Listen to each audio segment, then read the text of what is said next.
Ayan, welcome sa aking channel, Joylyn JB guys. Ayan, nandito kami guys sa Costco. Ayan, Paskong Pasko na talaga. Ayan, ang mamahal lang ng mga bilihin for Christmas. Ayan, Santa Claus, yung mga snowman, mga figurine, may mga benta sila mga Christmas decor.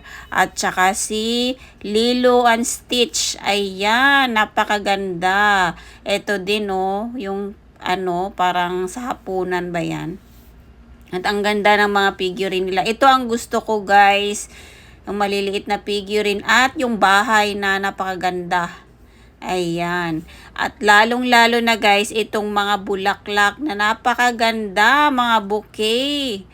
Ayan guys, napaka-fresh. Totoo yan guys ha, hindi yan siya plastic. Fresh flowers talaga siya. Kaya medyo may kamahalan. At mga sushi, ayan, napakadaming pwedeng bilhin dito sa Costco guys. Ayan, ang sasarap ng mga foods. Ayan, pwede kang pumili ng anong gusto mo. May mga salad din sila, napakadami. Ang sasarap ng mga salad nila, iba-ibang flavor. Ayan, 'di ba? Ang lalaki ng shrimp. At napakadami ding muffins, guys. Ayun, at saka bread. Napakadami. 'Di ba?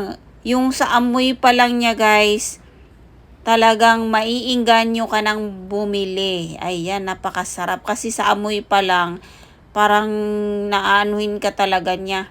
Yan o, iba't ibang flavor ang muffins. Ayan. Ang sasarap. Dami kang pwedeng bilhin dito, guys. Kaya sa mga magsa-shopping dyan, ayan, maghanda na kayo dahil madami kayong makikitang mabibili, lalong-lalo na sa Kapaskuhan. Ayan, napakasarap yung donuts, pwedeng ipang kape. O, 'di ba? At saka ito naman yung masarap din na bread. Ito ay bagels. Ayan, napaka dami talaga. Kumbaga, kung may pera lang, lahat na bibilhan mo isa-isa. Tikman mo lahat. O, 'di ba? Napaka Kaso lang, hanggang tingin lang muna tayo sa iba. So, yun lang guys. Thank you for watching and God bless everyone.